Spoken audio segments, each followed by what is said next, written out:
Hi, everyone. This is Jan Guarino, and you're in Fearless Watercolors. And tonight we're going to be doing more flowers. We're going to be doing daisies.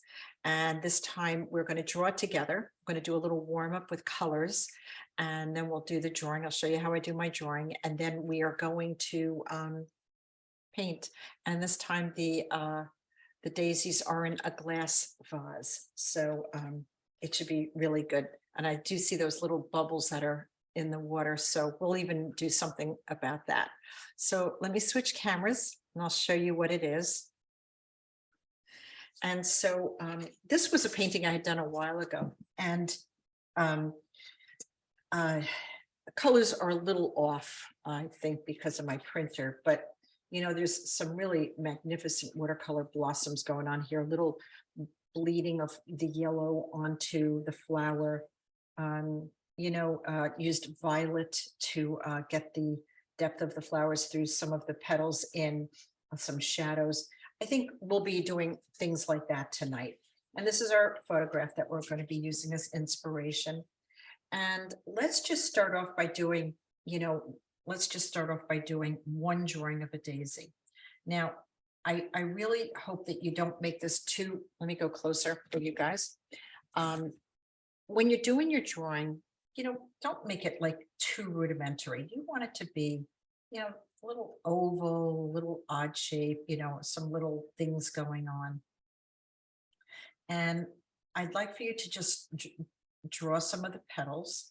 Now the petals do tend to kind of crimp a little bit when they come to the center. And so that's just kind of part of being a daisy,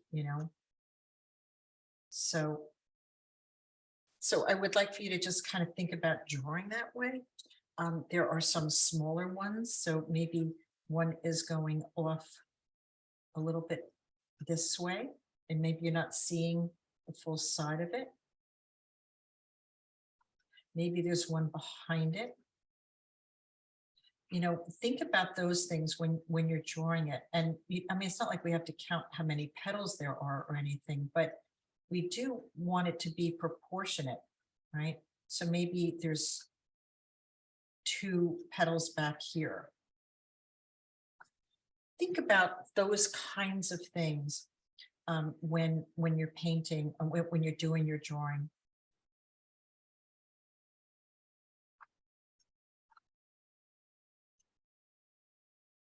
Some are in front, some are a little longer, some are a little shorter. Just play with that a little bit, just so that they look interesting. Since I did not give you a contour of this one, we're going to be doing it ourselves. So we don't have to draw all of them, but let's go ahead and do some of them. But some sit behind, so you want it to kind of take on that fill. So maybe just do half the flower, and we'll work on our colors from here. Because you want that feeling of some petals in front and some behind. Okay.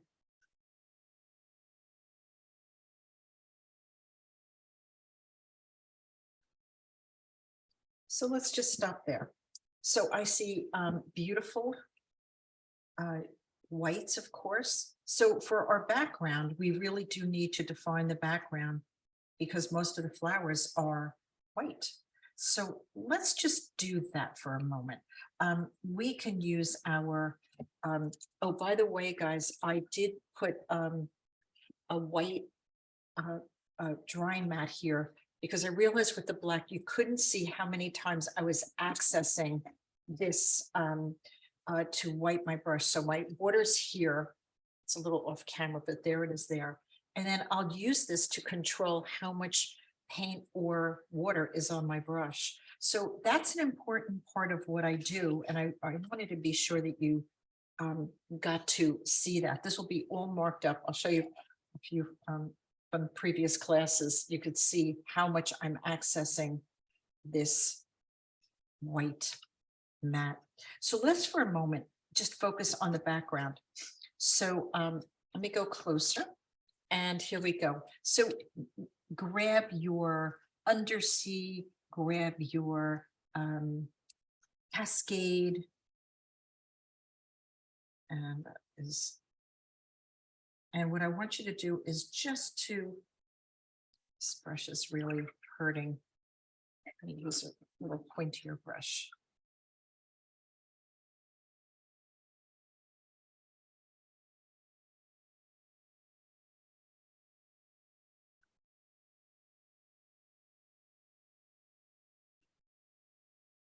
Just want to get an idea of just how much you're going to require in terms of doing a background. Now, don't wait. Carry that away from the edge as soon as you possibly can. If you're not ready to do an area, feather it down. But do not just keep, that is one of the biggest things that I see is how when we use an outline, which is fine to create an outline, that's fine to do that, but you must carry this away, must move it away. Otherwise it gets stuck, and that's really looks a little too rudimentary, looks like, you know, just too elementary, I should say. So a little cascade, a little undersea, pretty colors, even maybe a little bit of indigo could be fun. Right? And drop it in and really explore these beautiful deep colors.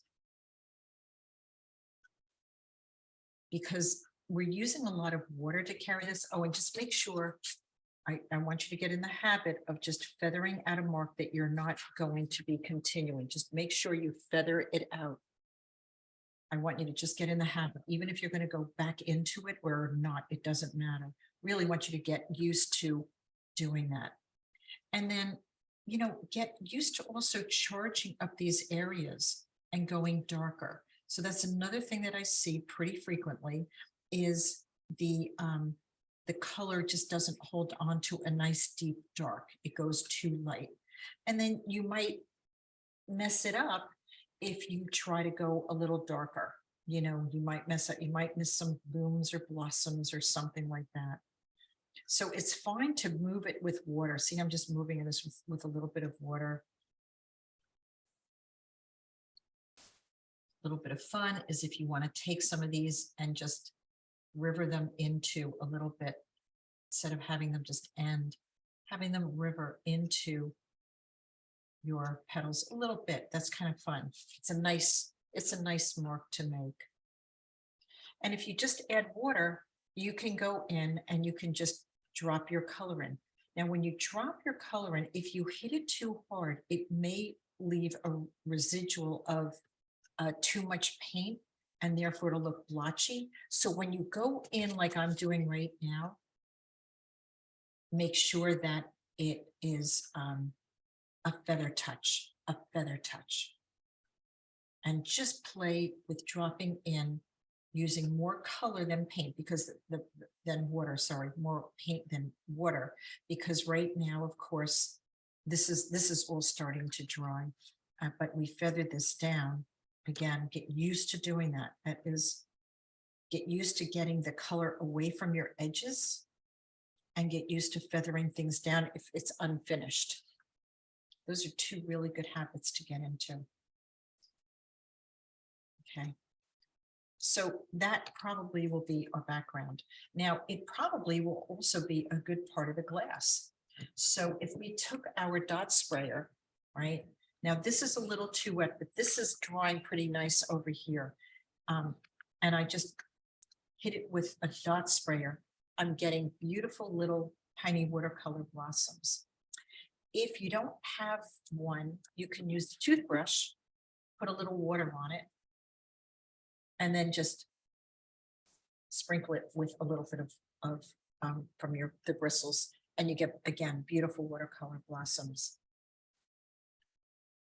You could also tap some color into it also, if you don't mind your paint getting onto your paint. Just soften those a little bit. And in fact, not a bad idea to drop a little bit of that green into our flower. It's kind of nice. So obviously the inside will be yellow, but we also want to have some orange and some green in there. That's what we see. So that's what we want to do. We can also, instead of painting every single petal, we can globally go through and maybe find a nice soft violety blue. So maybe a little cerulean and a little bit of our and some imperial violet, and just drop in a little bit of that.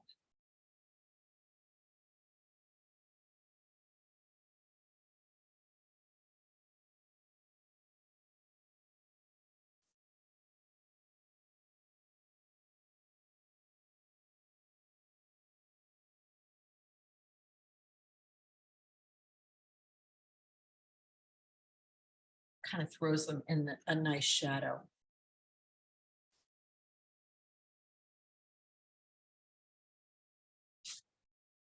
And now for the center, I'm going to add back to our green. That's the undersea. I'm going to drop some yellow in. I'm thinking Quin Gold could be nice. Now you're noticing that that's starting to bleed up here. And I want that. That is, to me, watercolors. I can go in and separate it out later, but I'm really happy that that's happening because I think that just makes it that much more exciting. We could control everything, maybe a little orange in here. We could control everything, but I think the idea of getting used to things not being in control is actually a really fun thing.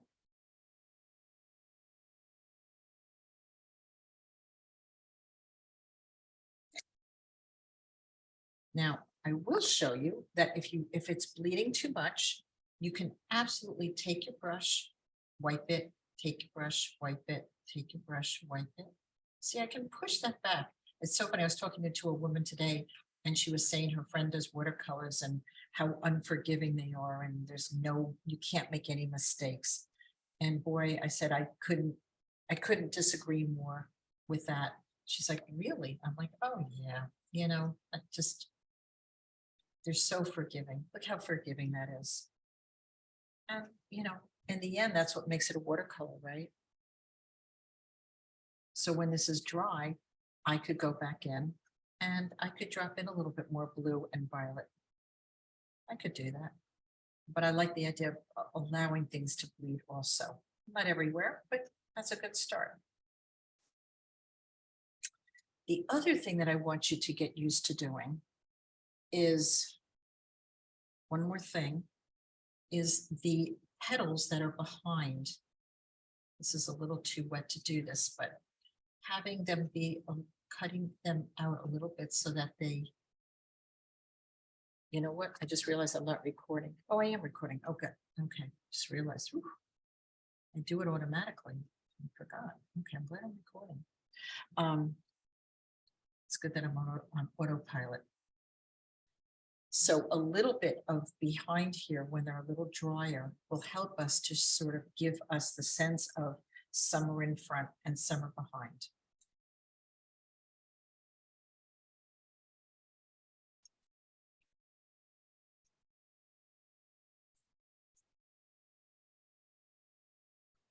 So just play with those thoughts a little bit. And when you're ready, we'll start painting. We're going to start drawing. So that's some of the concepts that I want to talk about tonight and that I want to work on.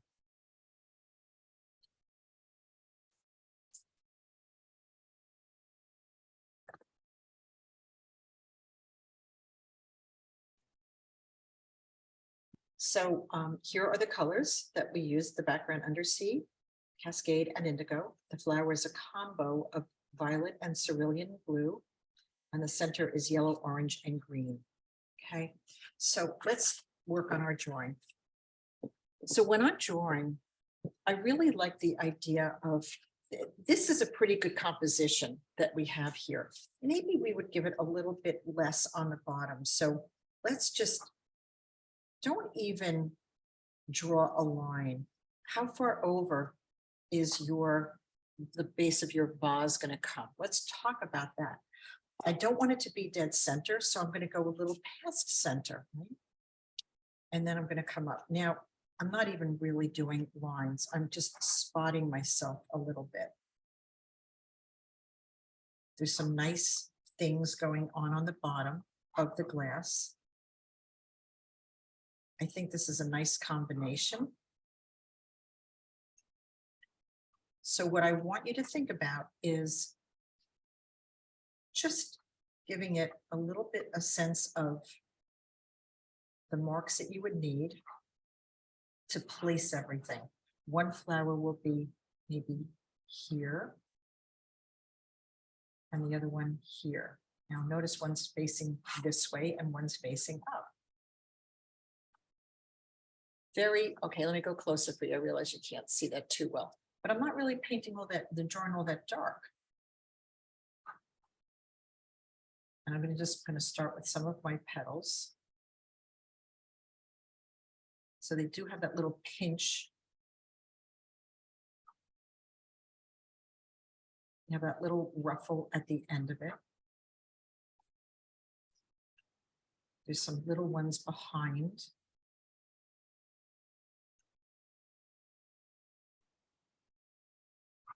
And you just want them to be interesting.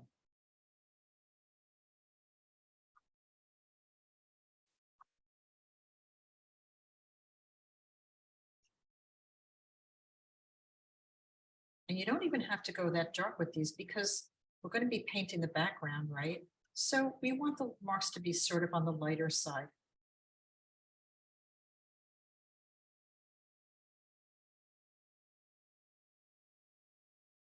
And guess what?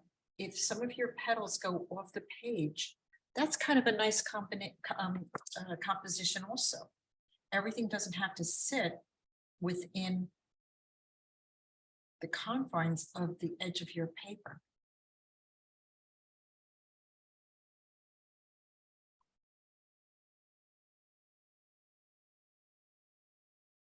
Now, I realize it could get a little confusing wherever you're kind of drawing, so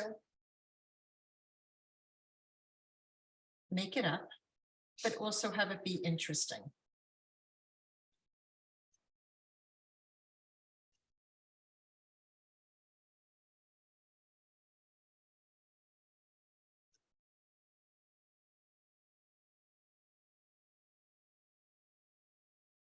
Now it is kind of coming into, there's a big petal that kind of comes into the one here. So that we want that. I think that looks good. It's one sitting in front of the other. Otherwise, you're not even going to have them touching, which I think would be unrealistic. I like that that's happening. So let's see how we can draw that. It's a little state of confusion in here. But you know what? There's enough here and there's enough there that we really don't have to give all the information out. We can let the viewer's eye sort of come into our drawing, our painting, and have it work for them, have them sort of figure it out, right? Maybe this one goes behind here. That's nice. Maybe some are a little foreshortened, some are a little longer.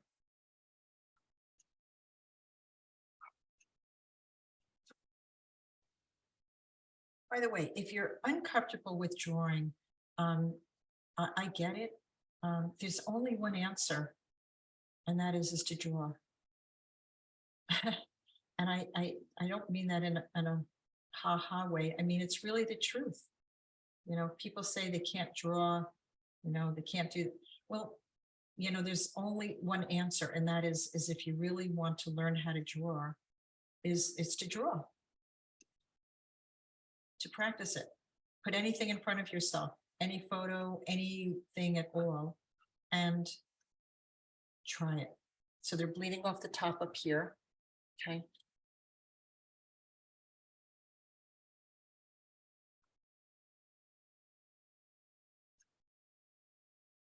And if it doesn't come out to your liking, well, do it again. And, you know, as we say, it's just a piece of paper. But you always have the option of having it drawn before you come into class. That's always an option, of course. And normally, of course, I would send you my contour. There's a water line right about here. I want to get another. Make sure that your petals sort of look good and that you have a good composition. You're happy. It shouldn't be too even, Stephen. Should be some variations. Water line is about here. Maybe I'll drop it down to here. That might be good. Water line, I'm going to put it right about there.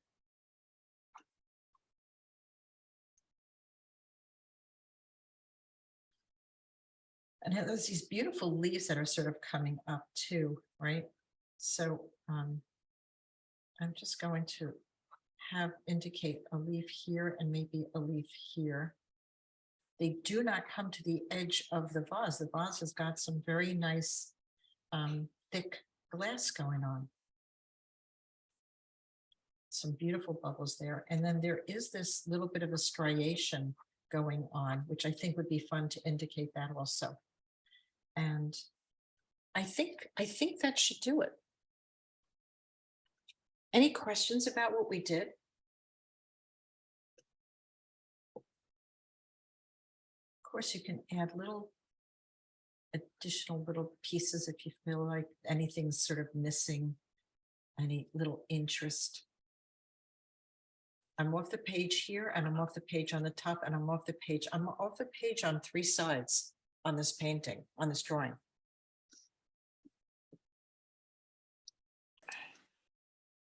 Okay, now that we have our drawing done, we're going to go back to the way we started before. And that was by just working this corner here with the reverse definition. Actually, I'm going to suggest maybe we just add that kind of, all right, let's start with the backup. Let's do that. Okay. So I'm going to take my undersea and I'm going to paint. Make sure you carry it away from the edge. Don't leave it against the edge. See, I'm carrying it away immediately. I'm working on dry paper. I am not working on wet into wet, but I am making sure that was undersea. I do want some cascade in there. That is my cool and my warm greens.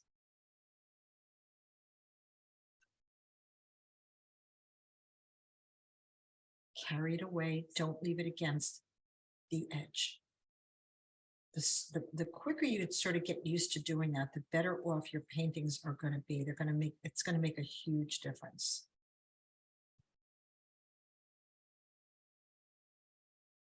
You won't have to go back in and fix those edges. A little indigo if you have it. Nice dark, inky dark.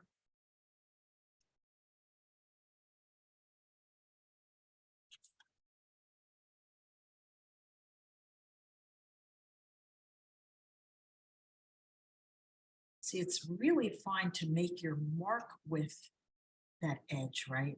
But it's not okay to leave the edge. That's what you don't want to do.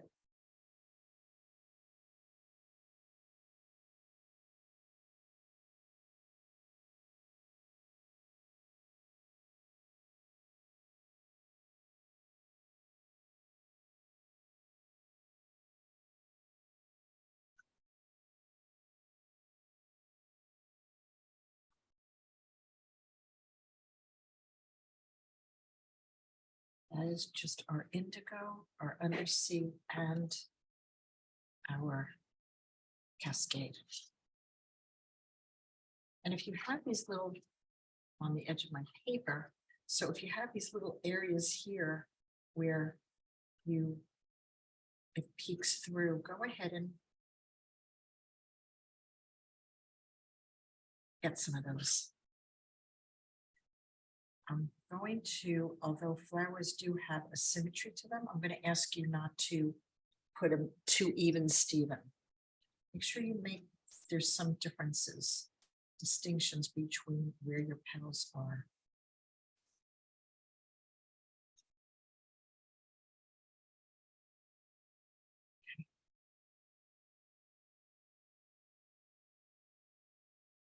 There's that little like dip and ruffle at the edge of the tips of the daisies. So that's kind of nice. Make sure you get that in there.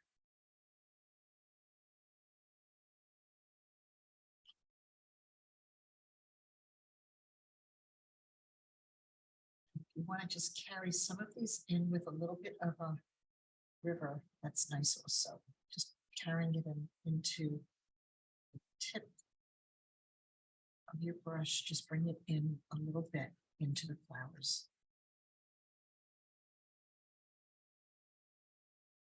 Again, it's not something I do everywhere because then it would look outlined, which we don't want. But just a little bit of a hint of that. I could do a few more over here. I think this is a good spot right here.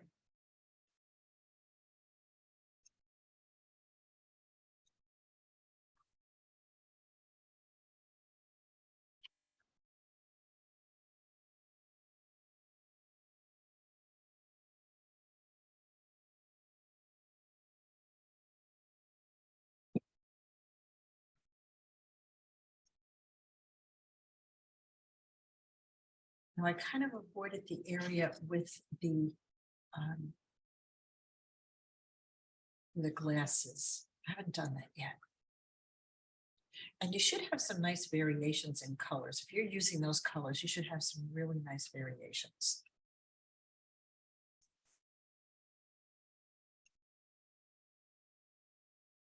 You could even start bringing some of these little points in a tiny bit into the center. This is where you could start getting into too much of a pattern. So you don't want them to be too equal. Just want them peeking here and there.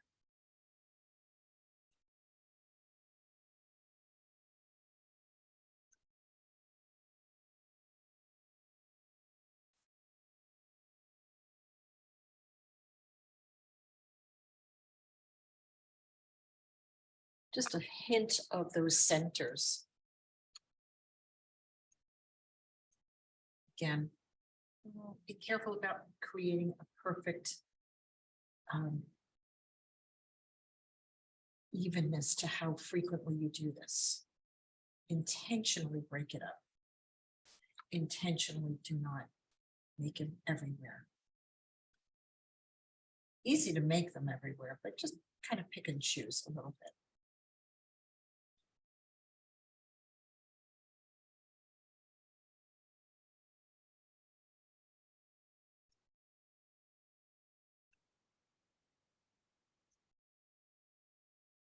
Unless we're doing a botanical, which we're not. Nothing would make me more unhappy than to do a botanical of a flower. I would lose patience with that, right? Just a little bit, just tuck that in a few little spots.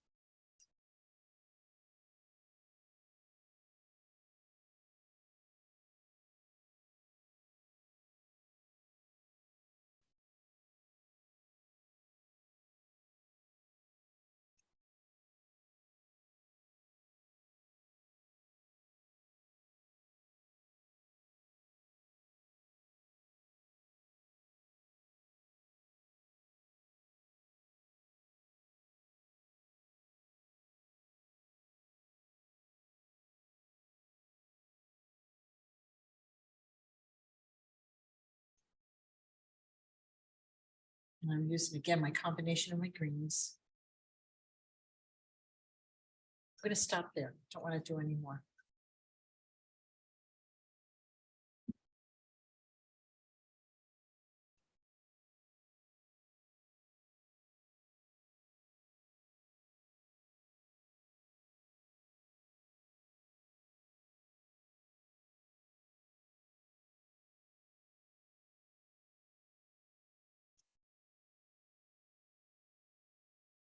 we'll have to make the determination of whether or not the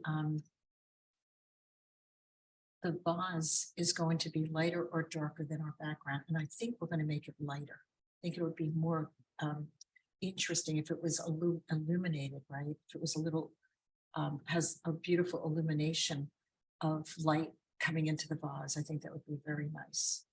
So that means that our background must go dark. So what's going to help you is making sure that we have more color than water. If you see an area drawing too light, it means you have to add color, charge it with color. And I'm not really working wet into wet right now because I want it to go so dark. Right? I want it to go dark. So I'm going to keep all of my colors very concentrated, very, very deep, very, very inky dark.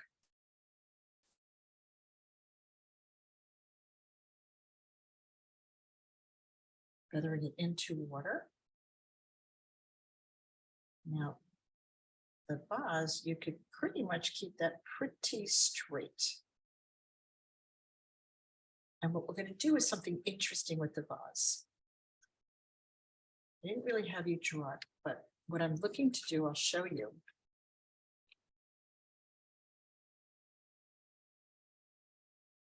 Is maybe having illuminated sort of that way.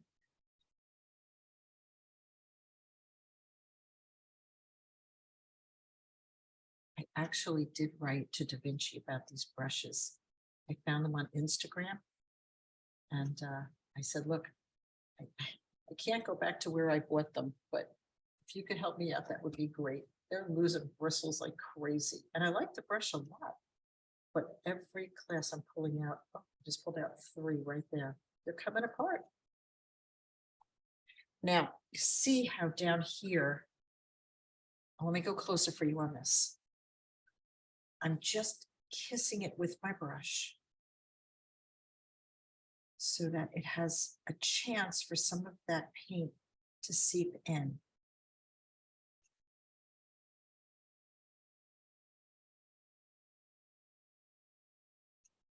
This is going to look really, really good.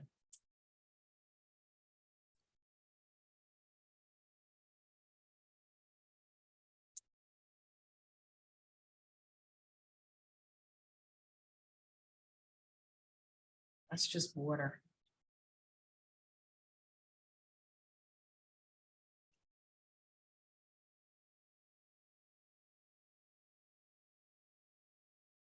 I'm going to kiss the bottom with a little bit of indigo.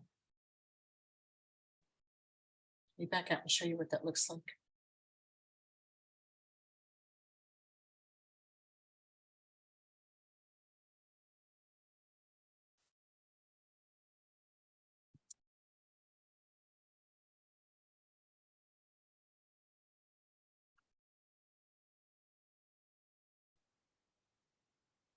So this is a brush that's just got a little bit of water on it. And I'm just giving it a nice reflective glow. See that? Just with water.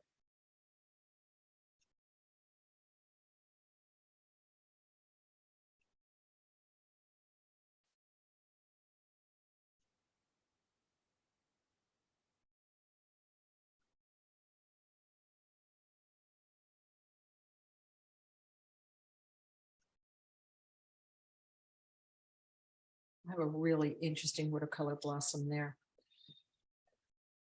I will see what I want to do about that. Maybe I'll add a little bit more color. Get rid of it now.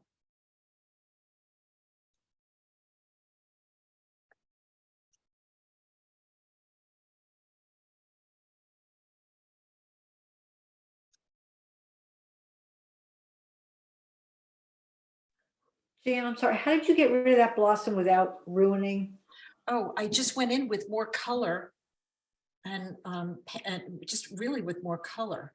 It's still really soft right here. So I just went in with my same colors. It's still pretty wet. And so I went in with my big brush And I just went in and kissed it really with color. It was much more than a glaze, I'll tell you that. It was pretty deep. Let me go closer and show you the softness here.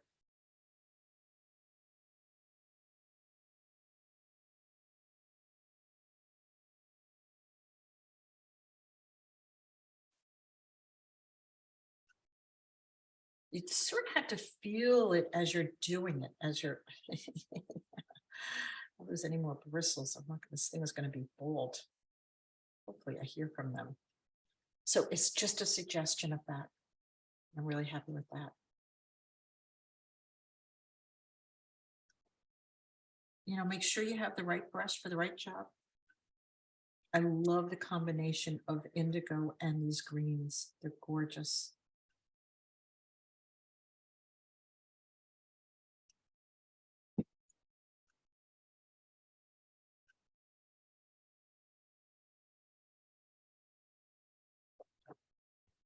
It's kind of the right time to go in and just do a little bit in the glass itself, believe it or not.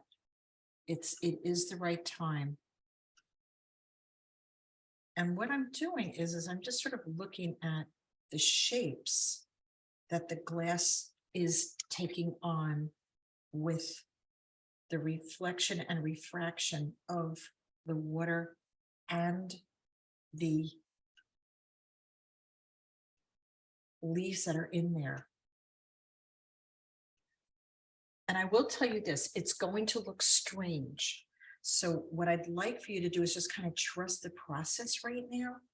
I haven't changed any colors. I'm using the same colors, but just trust the process of painting the shapes that you see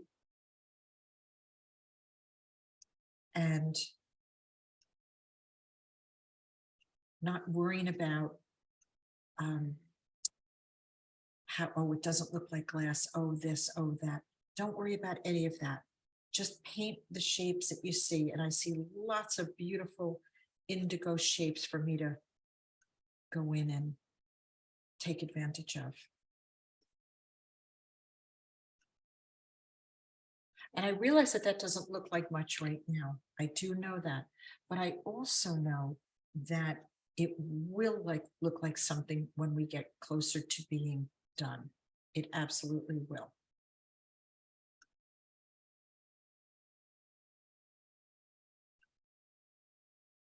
It's one of those things that from having done them for so many times, the glass, that I just know that it's going to be effective.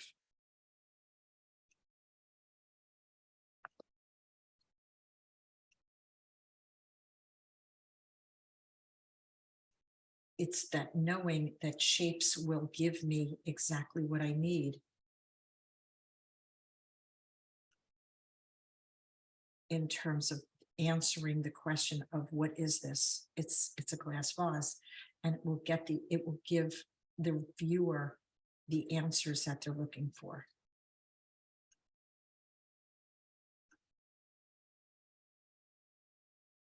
Tricky, yes, I get it. We didn't draw this. I didn't want you to draw it. I wanted you to paint this.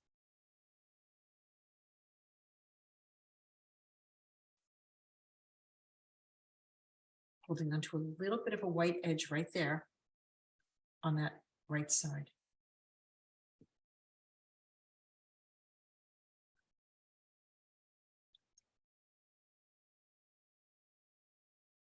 Little white glossy highlights, right? Little glossy highlights.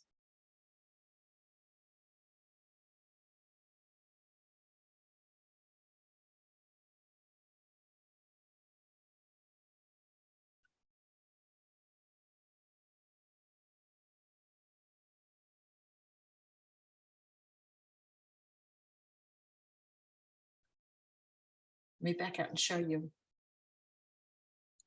It's going to read.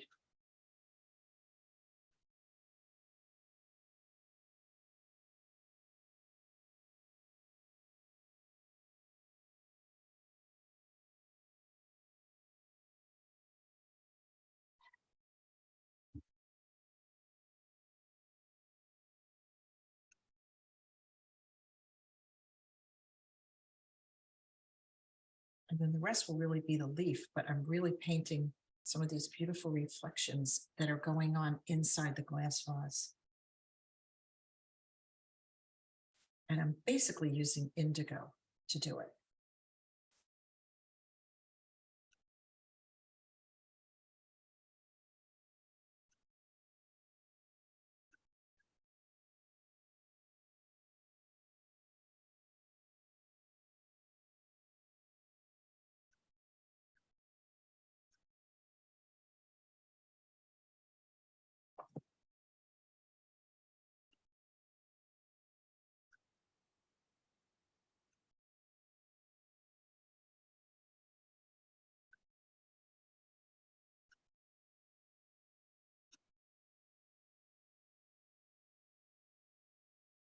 If it goes a little light, you might have to just go in and tap it with a little bit more color as I'm doing, just to make it a little bit more of the shapes that you see.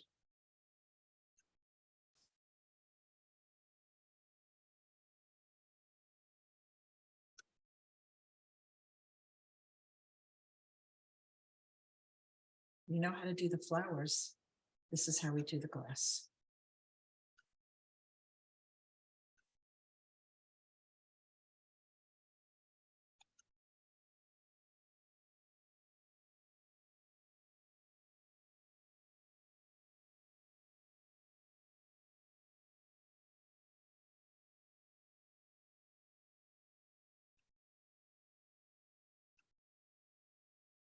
Indigo and our greens.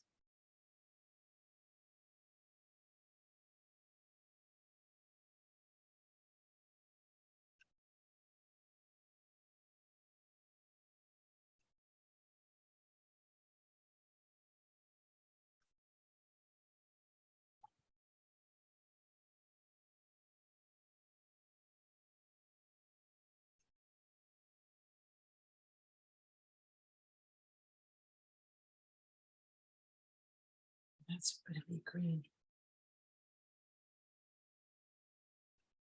Is the vase done? I can't say that it's going to be done because we have so much more to paint. So don't feel like you need to have the vase completed before you move on. I can't decide that, you know, right now. I just can't. It's just not possible for me to, because, you know, I never really finish one part of a painting before I go on to the next. I like to move around a painting, and that gives me an opportunity to create some beautiful things and let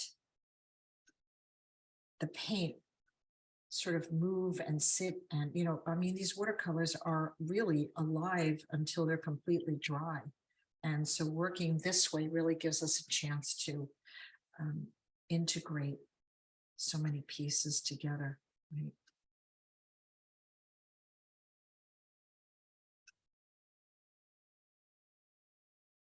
So I don't know that this is done. I don't know if I'm going to do more on that. I may.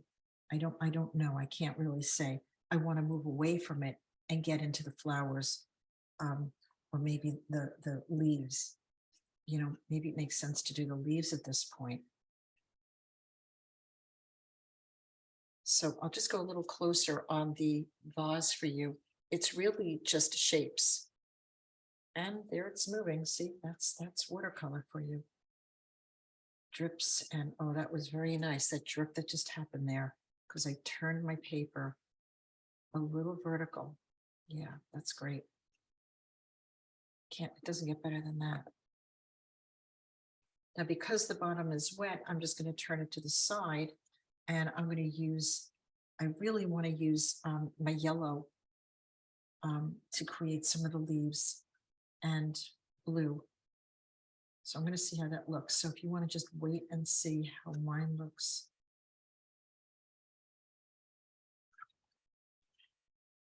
I'm going to play with my yellow and my indigo to create my green.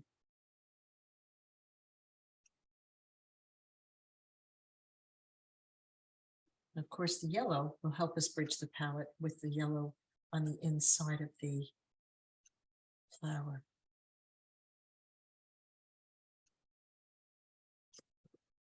And I think that works nicely. I like it so much, I'm going to do it again. I'm using a little bit of Quinn Gold. Go back to my indigo.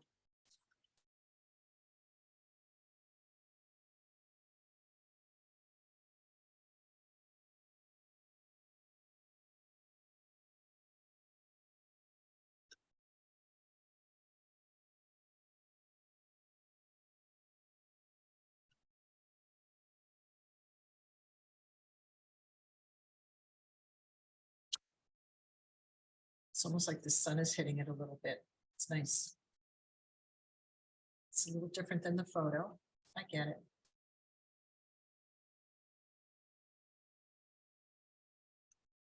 Waterline.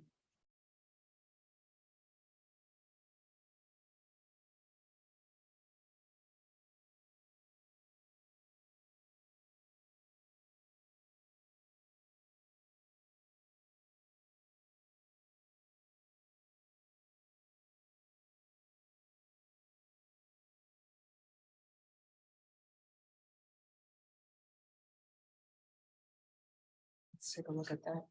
That looks pretty. That yellow really sparked it up so nicely. I stopped at the water line. I want a little subtle change in the color, that edge, something to be different.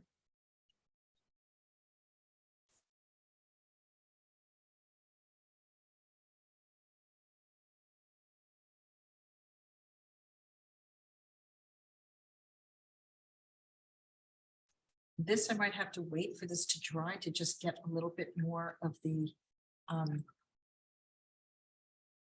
difference of the background to the glass. So I'm just lifting a little bit right here. There's a nice highlight that I sort of lost. So once I lift it, if I drop a little water in it, the water will push the color aside and give me a beautiful blossom and give me a highlight right there. And then I could go in and paint the leaf darker.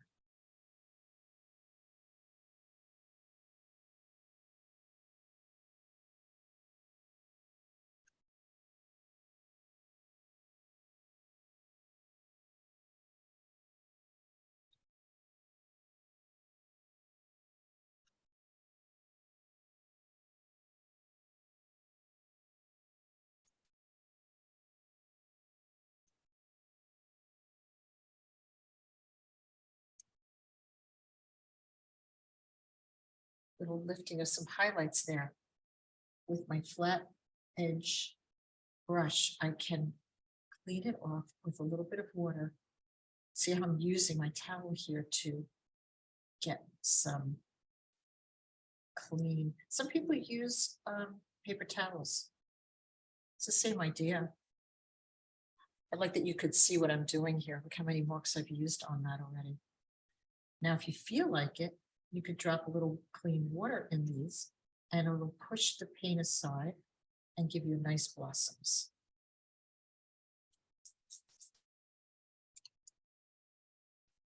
And I want this feeling of it being underwater. I'm going to just drop a little dot spray in it. And I got some nice watercolor blossoms going on, those little bubbles there. It may be a little too matchy to the background. I'm not sure yet. So I'll have to decide that and see when I finish my painting. I might want to go a little darker. I don't know. It's kind of nice that I got those blossoms.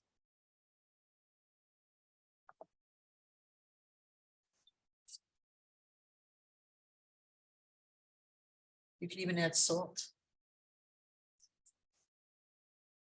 I know some of you really like add salt, which is a great idea.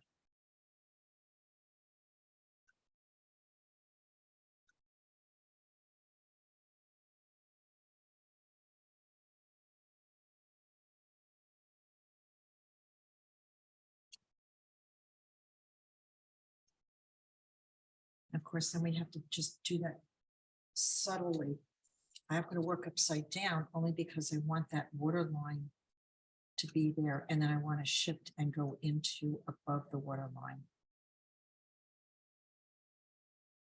Same colors.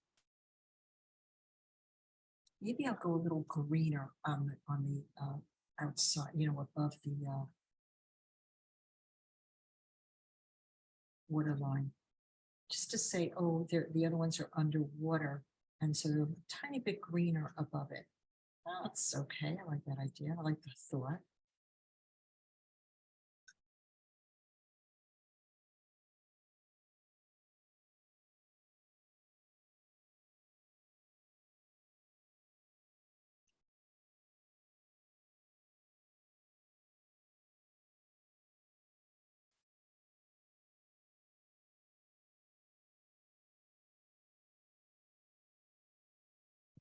And it writes it up and see how that looks. Yeah, I feel a little difference in color and a little difference. There's a lot of water right here. So I know when you see a lot of water in an area, you know it's going to dry lighter. Okay, that's a really good thing to anticipate. And what it means is that you're going to want to charge it up with more color before it dries. So when you see a big puddle of water, which I have right here for sure, think about that,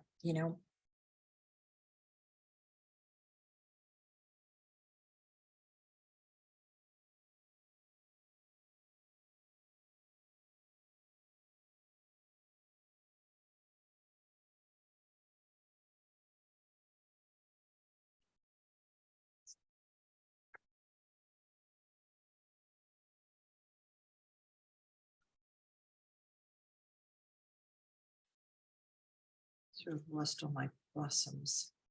I'll get some back. I got some nice ones over there.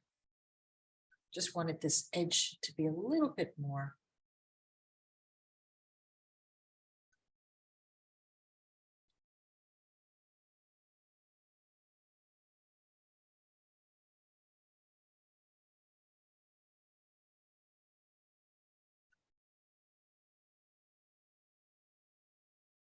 So I don't know if you guys just saw that. I just, with my brush, I just dropped in some water to give me some reflections.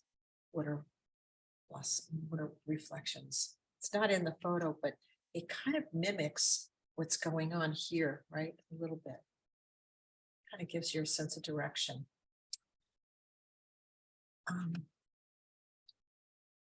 Okay, next will be the flowers.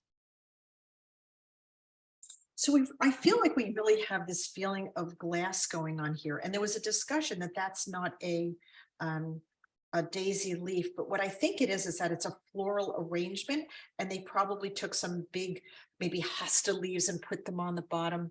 Regardless, I feel like I want it to look green, in glass, reflective. And, I kind of indicated a few ideas of stems maybe in it. I don't know. I think that the photo works so well that I really don't know that I want to change anything going on there. So, and daisies really do have very thin kind of leaves and stems. So, yeah, I'm not really going to concern myself with that. In fact, when I do my own arrangements at home, and I take flowers from the garden, I'll often line a vase with my hosta leaves because they're so beautiful. Okay, let's go in and grab our soft blue violet. Now, there is an option here. If you happen to have these Holbein colors, maybe your lavender or your, whoops, just stuck my finger in it, or, your lavender of Holbein, that's a nice color, and you don't have to mix it right here. This is it right here. This is lilac and this is lavender. That's a nice soft color. And this was just this extra little palette that I started working with. And let's just go in and find some beautiful spots to add some of our violet. Now, if you don't have those colors, don't worry. just go and mix a little bit of your blue, a cerulean, which is a whiter blue, and a little bit of your um, uh, a violet, a soft violet, which one of your softer violets would be your imperial. And you could even mix it with a tiny bit of water, I'm sorry, a little bit of white and water. Yes, definitely with a little bit of water. So I'm going to use these two Holbein colors just to sort of give me some nice, soft. I'm holding on to a whole lot of white for sure. And I'm not going to do them on all of them. I think the light kind of coming from here, it would probably hit over here and maybe over here. So I'm going to think about that a little bit when I'm doing these.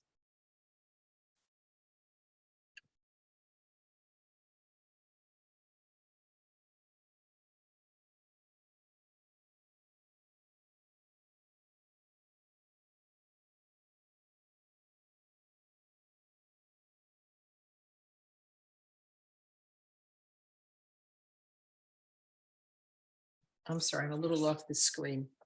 Guys, let me know when I'm off the screen, please. Don't want to do that to you.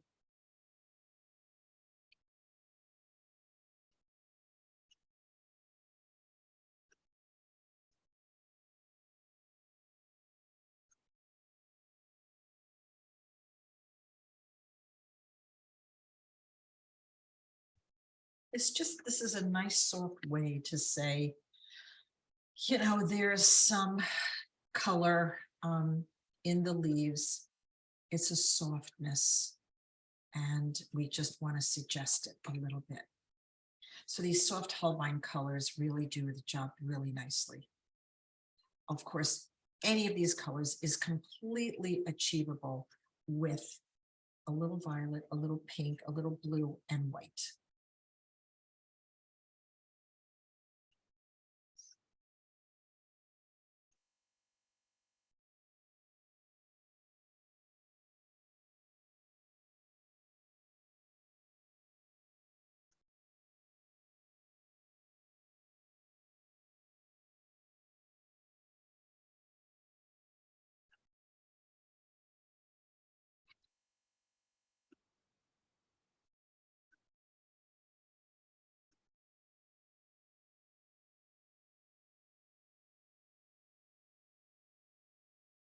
These little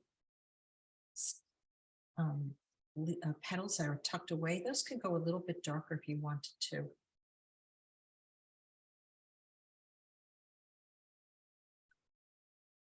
little bit more color. I don't want to do too much. I want to see how this looks again. There's a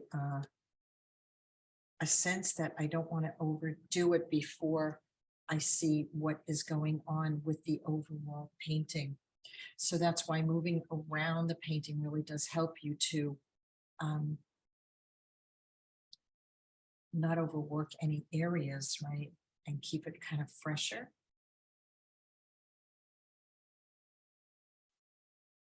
So there's a tendency when you work on one area, you say, okay, I'm done with this area. Let me go to the next area. I don't consider anything done, but that kind of keeps you tighter as opposed to a little bit on the looser side. So this is why I paint this way. I'm moving around the painting. Because I really won't know too much until I start the centers. It's really going to make a big difference.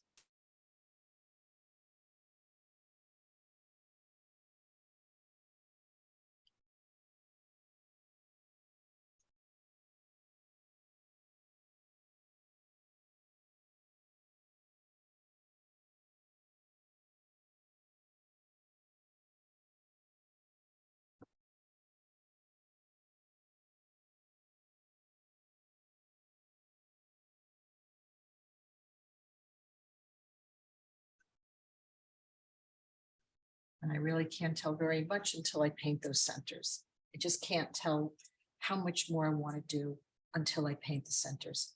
Of course, we went back and we said, okay, we're going to use our yellow as I lose more bristles, more hairs on my brush. Oh, it's really funny. Okay, just gonna drop in some yellow.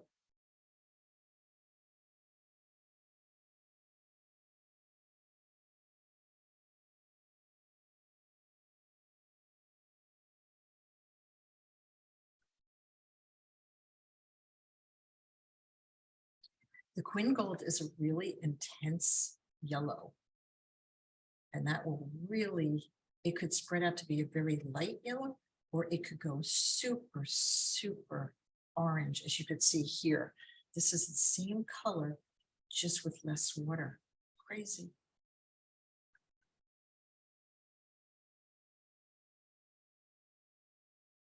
But having all those different colors in there really do help.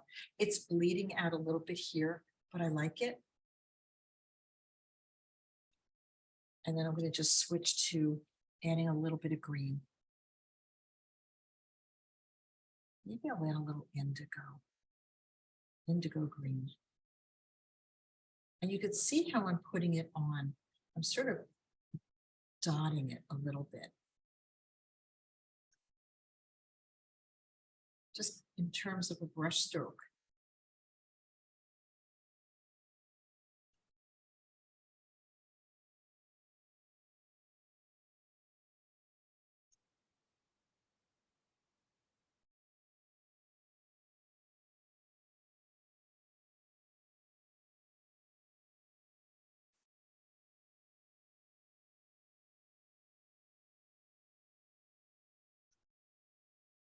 The green, the indigo and the yellow will turn green. It's blue and yellow.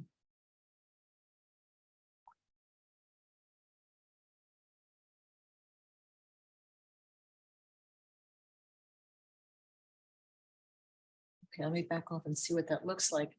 Okay. See, when I back away, I'm like, it takes on a whole new flavor. So I really encourage you guys, we work so close to our artwork. Just stand up, put it vertical. I don't know if you guys remember Bonnie, when she was working, she'd always have an easel beside her and she would put her painting vertical and stand back and just hold her chin and look at it. You guys remember that? She really, it was the smart thing to do. It really was. So we don't do that working this way. We really don't. But we need to.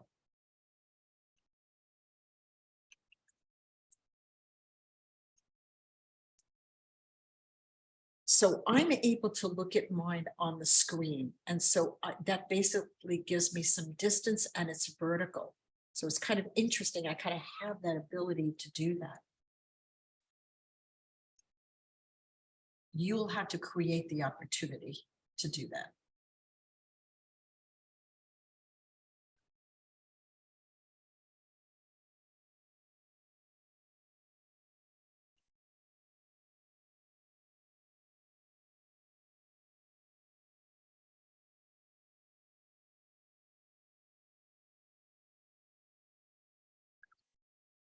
Just creating some shadows on some of these other petals that are a little bit underneath.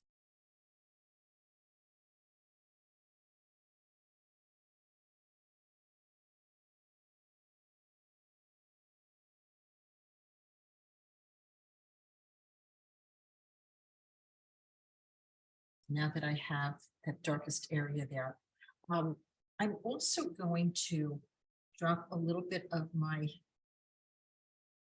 lavender and violet, lavender and lilac into the inside of the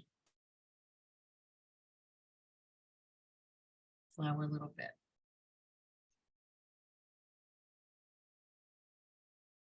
They're opaque colors, so they're kind of cool. They do some cool, interesting things.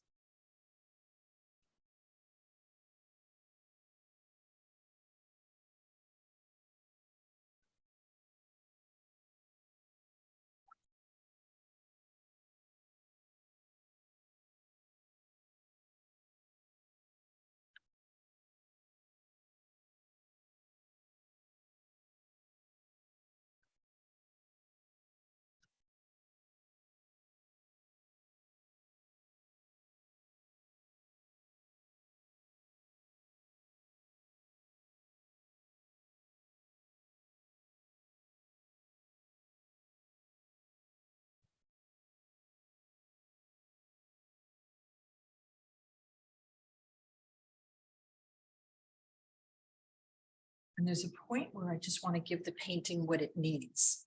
I just am at that point where I just want to give it these little kind of marks that I think would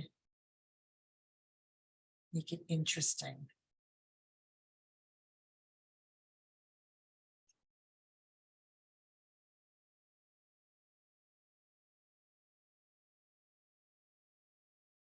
Without overdoing it.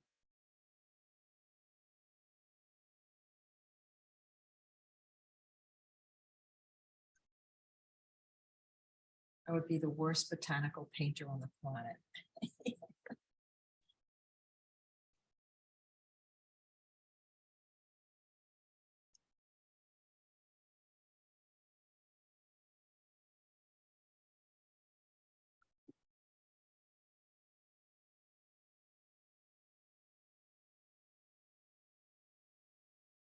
And just, to bridge the palette a little bit, I sort of want to get some of this in here, some of this lavender. I'm not exactly sure how I want to do it. I'm thinking that maybe I want to splatter a little bit in here. I'm going to see how that looks. And what I'm going to do is cover the petals up a little bit. I'm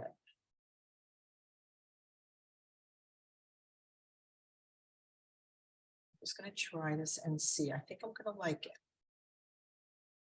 Oops, I got nothing on my brush. That helps, Jan.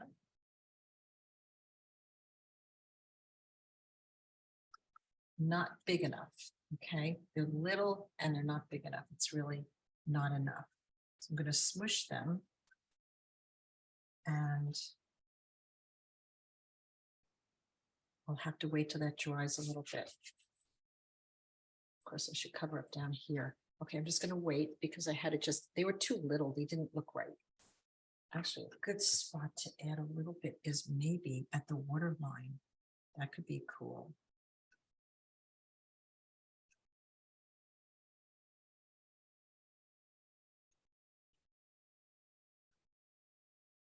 Go closer.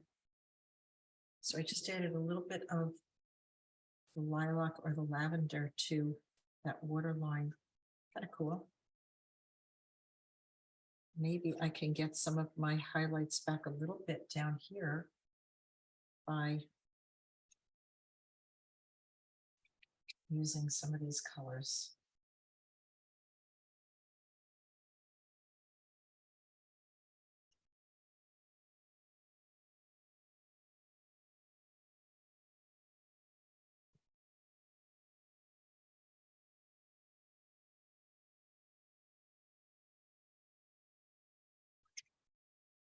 Okay, and I'm going to use a little of my Jean Brilliant to get some lighter.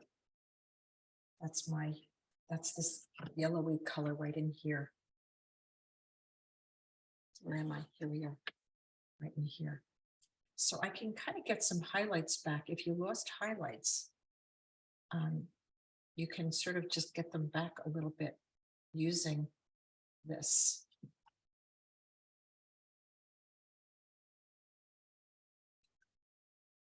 And giving that illusion of that reflective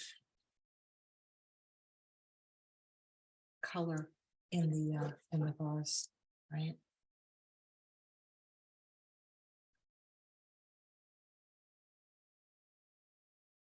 These are just colors with a little bit of white in them. That's all they are.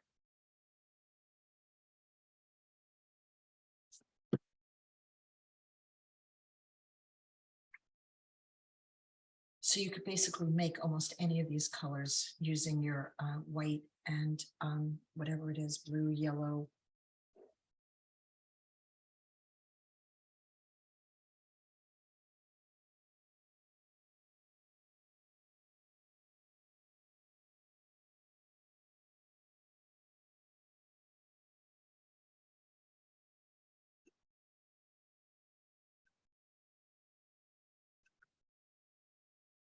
Just kind of sparked it up a little bit.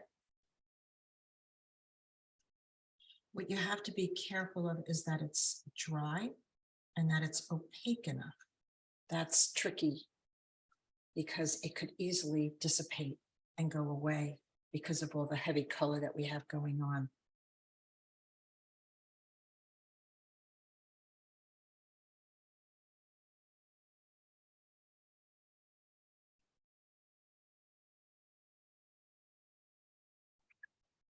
And I'm going to try that splatter again.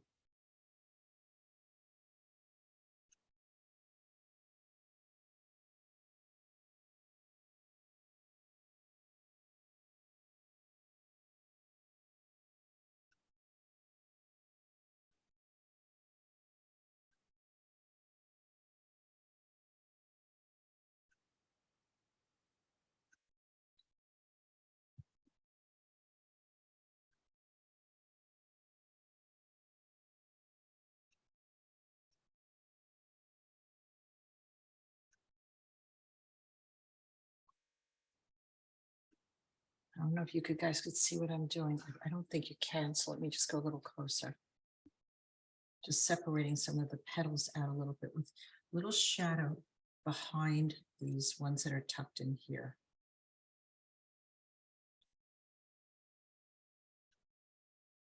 Just giving them a tad.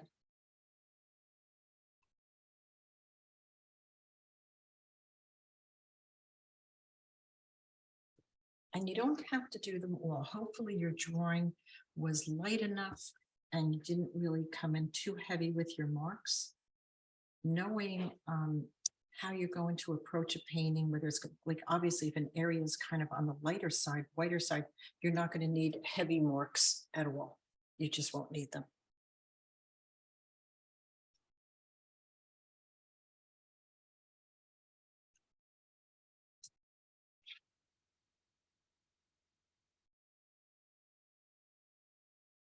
I love this reflection we added down here, that light kind of streaming through.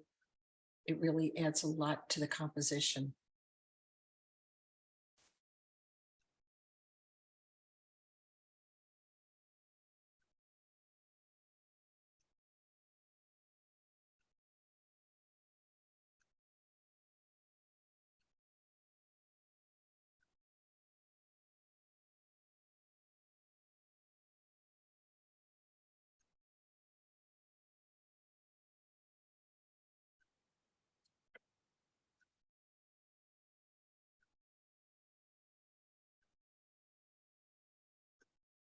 Whole lot of white.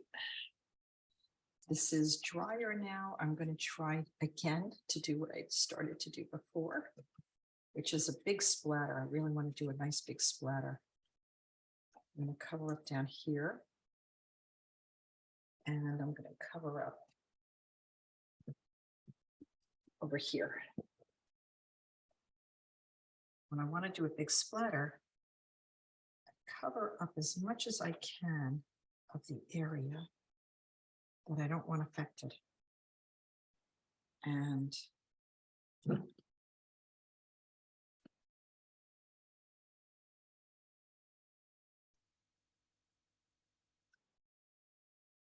it's about mixing sort of the right consistency of color with a little bit of water, not too much water.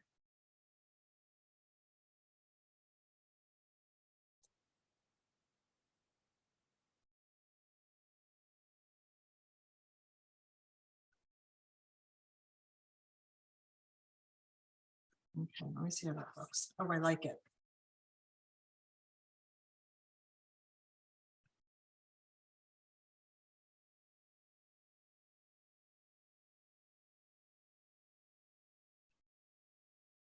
I like it a lot.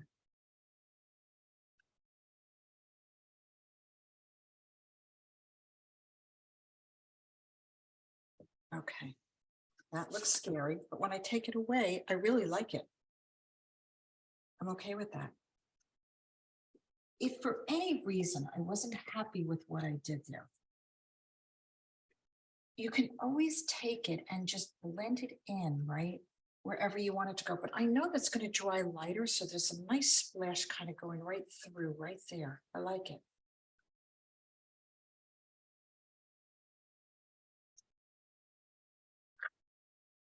I'm also thinking that it would be fun to have some splatter, maybe a little bit more controlled around our centers, right? That could be fun. I am willing to take a little bit of a risk and a chance to do it. I want to preserve some of these beautiful whites. Okay. So I'm going to go in. I think I'm going to get a little bit of yellow on here. I'm going to take, it's scary. I'm going to take some Quin Gold, paint it on my toothbrush.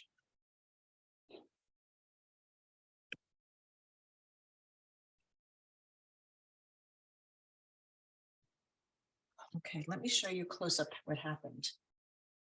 Can you see how fun that is? It just makes it painterly. It's scary, I know.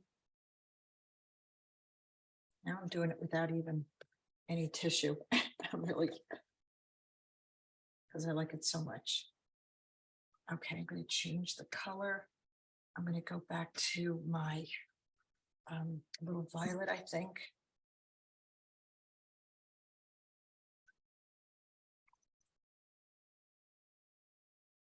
Just going to paint it a little bit. Sorry, that noises my chair. I'm not sure why it does that.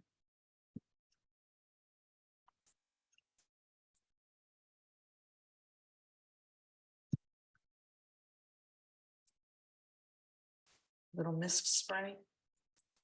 Have some of them move. Yeah, I like it. I'm okay with everything that just happened.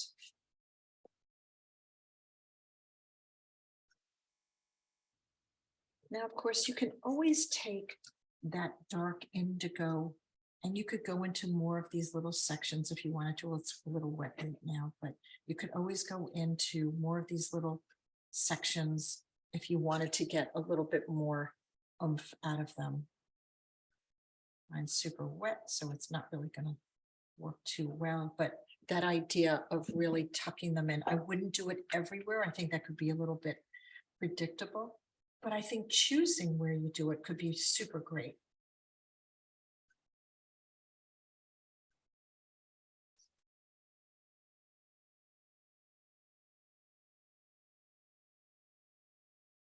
Fun with daisies. Okay, what I wanted to do was just do a little, this is a little 16th of a sheet. I don't even have to work it. I could work half of that, okay? And I just want to show you what I do and how to get, I'm just going to put water on half of this sheet. And what we're going to do is let's take our colors that we were using. Let's take our undersea, and I'm going to put it in this corner here, okay? I'm tilting my paper and I'm charging up that corner and I'm letting it move into the wet area.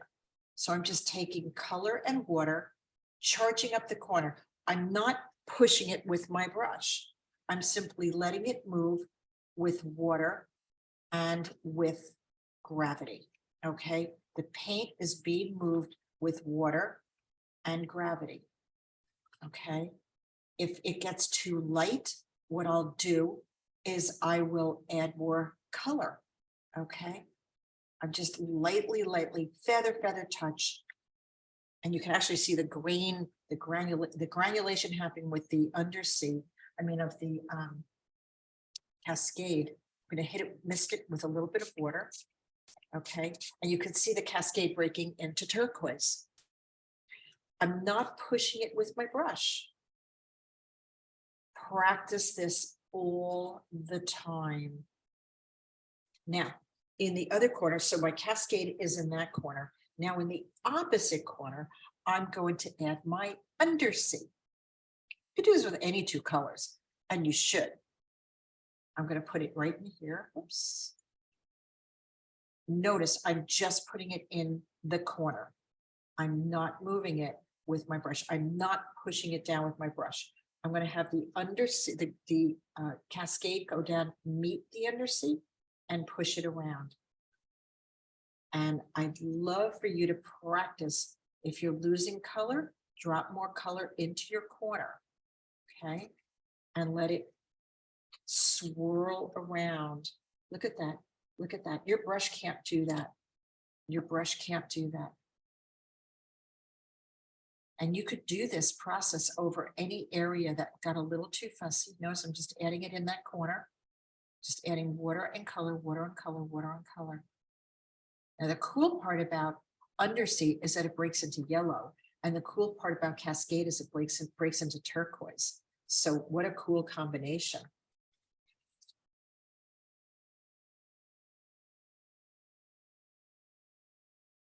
This is really such a great practice. And this will just keep mingling and mixing and integrating itself. Look at that. Look at that colors. Look at those colors kind of coming together, running, spinning, moving. It's alive. It's alive. Look at that. That is magic. It is just fabulous. So when I say the two magic ingredients of watercolor, besides fabulous paper and besides fabulous paint, we can't forget those. I'm going to miss this one little area. The two things that are magical is water and gravity. And just do this all day. Play with this. And guess what, guys? You could do a painting on top of this. When this is dry, we could paint flowers on top of this. So that is, so what I'm not doing is I'm not pushing it with my brush. That's what I'm not doing. That's how I get the effect I get. Now, if I want to go in and charge it darker, okay, what I'll do is I'll start in a specific spot, like this corner. Maybe I'll run it across, right? I'll run it across and I'll let it cascade down. I'll let it bleed down on its own. And I'll watch what happens with it. Always watching what's happening. Always waiting for that to move. See that moving? I wait for that to move. And then I tip my paper. So that is a really great thing to try with, particularly with Daniel Smiths. Daniel Smiths are meant to granulate and change into other colors. And so that's why this turquoise came out of the Cascade. My Undersea got a little light. So along with all the brush hair that's coming out of my brush, I charge up this corner and I move it. I'm not pushing it with my brush. I'm simply charging it with color from my brush. Practice this all day, every day. Get to know your colors, get to know what they look like when they mingle together, right?